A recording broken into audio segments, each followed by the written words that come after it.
It's junior year, and this is your chance to finish up your resume and hone your skills. Candidates talk about the different opportunities they took and what they did to prepare for their senior year.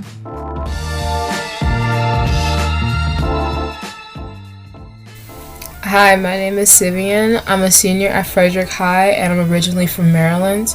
A fun fact about me is that I'm into many hobbies such as roller skating, crocheting, painting, etc. Hey there, my name's Andy. I'm a sophomore at Stanford University, thinking about studying computer science. I'm originally from Arlington, Texas, and one thing about me is I like doing photography. Okay. Hi, my name is Linda. I am a sophomore at Stanford University studying civil engineering, and I am originally from Miami, Florida. And one cool fact about me is I also like photography. Wow. I know, right? In high school, I did a couple things. The summer after my sophomore year, I did a lot of volunteering, just like at local education centers, helping with like young children, tutoring, things like that. I also did like some volunteering with like animals at one point. The summer after my junior year, I did an internship at UT Southwestern Medical Center. I just did some research in the Department of Pharmacology looking at insulin and pancreatic beta cells. And I also helped run a film festival at one point. It was only after my junior year that summer that I did an internship at a nonprofit. It was through this program that was run by my county. Okay, so did I apply to any internships, whether local or international? How did those internships benefit you in terms of skill? So I've applied to internships. They were more local, I would say, more local based. These internships benefited me in terms of experience, getting out into the workforce and just seeing how the real world interacts with each other. Also, they sort of forced me to get out of my comfort bubble and interact with other people and network and mingle and stuff like that. I'm very involved in my community. I do things from sports to clubs to community service work outside of school. So I had the advantage because I've always been sort of like a go and get it sort of person. So my past experience has helped me build up my resume in terms of experience and projects and things that I've done. I mean, different internships look for like different things in applicants for sure. Like, I think one of the biggest things about like applying to any internship is genuine interest. You want to do something that you're interested in and you want to show that interest. One of the internships I did, you needed a letter of recommendation. I was able to ask some of my teachers that I've worked with in the past. So my internship was at a nonprofit that was centered around low-income housing. And so I was actually in debate club, and that sort of helped me get my internship because I was able to ask my coach for a reference. I think the big part of the program was to get students introduced into the workforce. So they were very lenient with the requirements. If y'all are still looking for more people, I definitely recommend asking people who did like maybe regular jobs, babysitting, other volunteer things, because this is not representative of every high school experience. Did you participate in any competitions? If yes, list them. I did do competitions in high school. I was a debater. I did policy debate.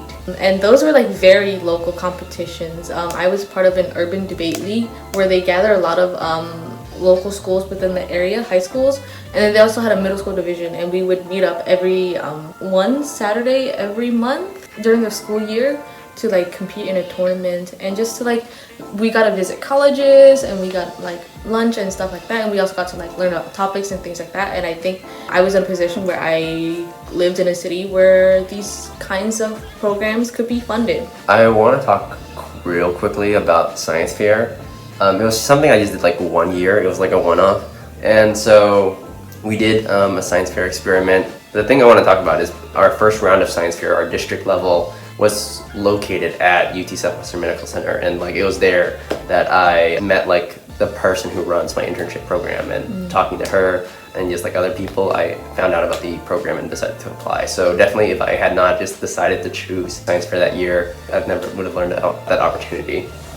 In addition to that, I did a couple of other competitions where I made documentary films. I did National History Day, where I did historical documentaries. It was very fun. I got to work on talking to people, working with other people, and then making like a film, which is something I enjoy.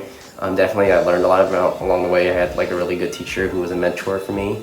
Definitely, like doing like National History Day was a fun experience, just because I got to do something that I enjoyed doing, which was like talking to people, just doing research and putting everything together into like a film. And like I got to do that with my partner, which was my sister at the time, and we had a lot of fun working on it together. Also, I think like it just exposed me to like the world beyond my high school.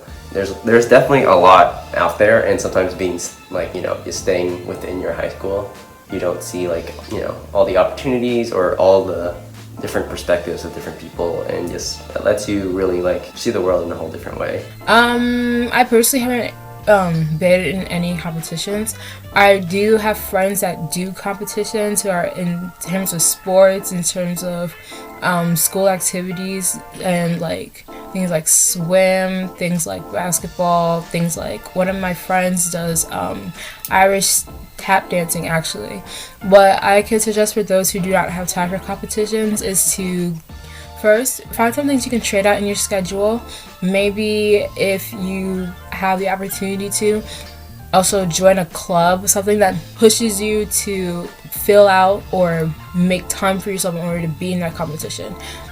Competitions are usually, I'm pretty sure, club-based and sport-based, so you need like a group. But I think it's good to find other people who are also in similar competitions in order to surround yourself with people who are like, okay, let's do this, this, and that. You have to compete in this, this, and that. I would say competitions, they force you to be outside of your comfort zone. Competitions are usually done in front of people, in front of judges. It also helps you in your self-discipline, because in order to compete and be good at something, you have to get really good at it in order to impress the judges and the people around you. But it's good for yourself, because not only in terms of self-discipline, but also getting up and doing something in general besides sitting around all day is good for you anyway. Yeah, no, there's a lot of different ways to build your resume, not just like through competition rankings. Majority of people probably like aren't winning in competitions all the time. So definitely, like, if you don't have time for competitions, you do have time for focus on that, and it's something hopefully that you can like learn from or still build skills from. And that could be anything, whether you're doing service or babysitting or doing a job. Those are experiences, and if you're able to talk about how you grew and change from them, definitely those are worth like noting on like your resume or just in interviews and whatnot. I used to debate in high school, and so a good number of the times I didn't win any prizes. I didn't rank in the top 5 or top 10 even. I just think that being there and being able to develop the skills to get there in the first place was a big part of one of the great things about participating in a competition. Let's see, how do you prepare for standardized tests? In your opinion, which standardized test is more difficult, easy, etc.? What I do for my standardized test is that I actually use this technique called the Prodromo technique. It makes me study for 25 minutes with 5-minute intervals, stuff like that, so I don't tire myself out. I feel like it's a really helpful tool I recommend for everyone. Which standardized test is more difficult, easy, etc.? I can't speak for everyone, because if I say, oh, the ACT is easier than the SAT, like, that might be true, but only for me. So I would say it all depends on not only what you know, but how can you use what you know. Some of my friends find the ACTs way easier than the SAT. Some of my friends find the SAT way easier. Some people find only sections of those things to be easier or harder than most standardized testing. So I think it's just all based on what you can do. All right, so we're talking about standardized testing now, and on standardized testing, so that would be the SAT and ACT for American colleges. I took both the SAT and the ACT, and there's a lot of different ways to prepare for it. I ended up doing a paid program, so that helped me like prepare for it. How did I prepare for the standardized testing? I would say I had a fee waiver from my school to take the SAT or the ACT for free, and it also came with like this like Kaplan, I think it was, for like a free course for like 3 months. I did the course and then I just did Khan Academy, and that's how I prepared for the SAT. Yes, and truly that's like honestly like all you really need, to be honest. I think like a lot of people feel like they need to do like these programs and like pay for these expensive things, which is honestly not the case, because all they do there is give you practice exams as well. Because like the SAT and ACT, it's always repeating. It's all the same stuff over and over again. So if you actually understand where you went wrong, you can improve.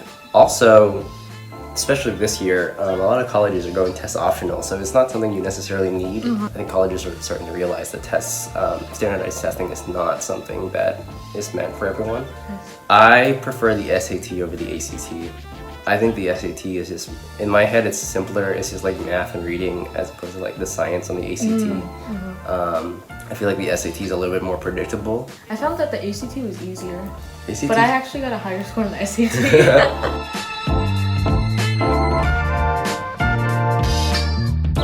Are there any college prep programs you recommend? How do they help you? I personally am not involved in any college prep programs, but I would say get involved in your community, get involved with your school. Your school may have lots of college prep programs that you don't know about. If there's any outside help in your local city or your local state that does college prep courses, I highly recommend that you get into those.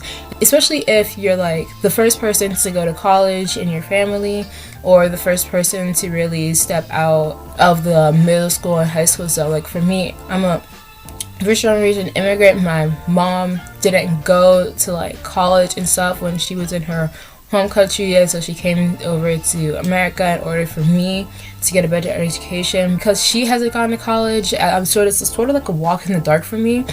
And so instead of joining college prep programs, I just got help from like my older friends who have already been to college and know what they're doing. And like I talked to my counselor.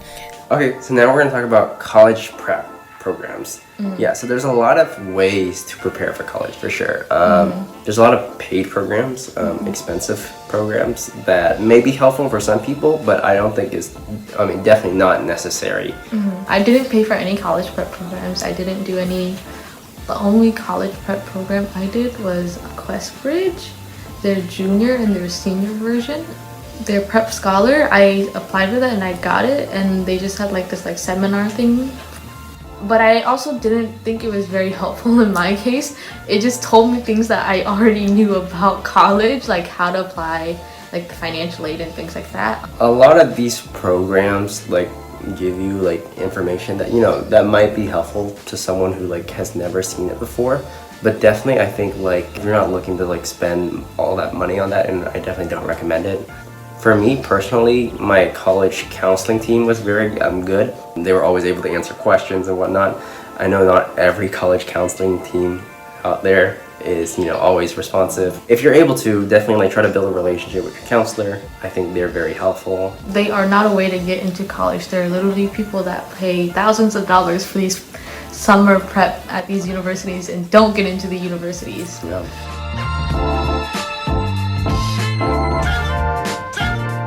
For testing, like I said before, like standardized testing is like literally just that. And if you take enough practice tests, you're gonna realize like it's basically all the same thing. If you like the SAT will never throw like a surprise at you. There's like a couple of hard questions, right? But like there's nothing that's like out of nowhere, and usually it's always something that you know how to do. So if you do a lot of practice tests and actually like review and understand what you got wrong, that's really helpful. You just gotta hold yourself accountable to practice test regimen. If you're not good at test taking like me, and you've given up on test taking, and you want to build a better senior year for an application for college, don't focus on test taking. That's what I did. I got a bad score on my SAT, and I was like, okay, didn't care for it anymore. And then I focused on what I was good at, was one of my extracurriculars and my community service, and that was what my application was mainly based on. Your test scores do not have to be the highlight of your application if you don't want them to be. The highlight of your application is just whatever you are good at. Admission offices don't solely focus on test scores at all. if you're good at testing, cool, just throw it in there. Why not? Get involved in any tutoring programs in your school if there are any. Get involved in your local library, see if there's any tutoring programs. Study. Like I mentioned earlier, the Pomodoro technique is perfect for those who want to study but also don't want to feel burnt out in between studying. I suggest asking teachers for studying help is also a great way to network with them and communicate with them. So when you finally have to, get a recommendation for them, that you've already spent some time together, so they sort of know you already, which is very beneficial anyway. For athletic application for senior year, I would say just get involved. Get up and go do something, even if you think it's going to be the lamest thing in the world. Like before I got very involved in my community in the 9th grade, I loathed volunteering. I was like, there's no point. I don't need to do this. Why should I go help other people? It's just going to be boring. But then I went up and I went to go do something, and I volunteered in a missionary center for the first time. And I was helping distribute food for homeless people so they could come eat. And I enjoyed it. I really liked it, and that's what was the spark for me, and I continued to get deeper and deeper involved in my community and my schooling. And so just if you see opportunity, just go take it. If you're only stopping yourself and there's no real obstacles, just go and do it. You'll never know who you'll meet. I've met some great friends, and I've gotten some great opportunities and networking tips from just volunteering alone. Thank you for joining us, and that is all I have. I hope these tips have helped you.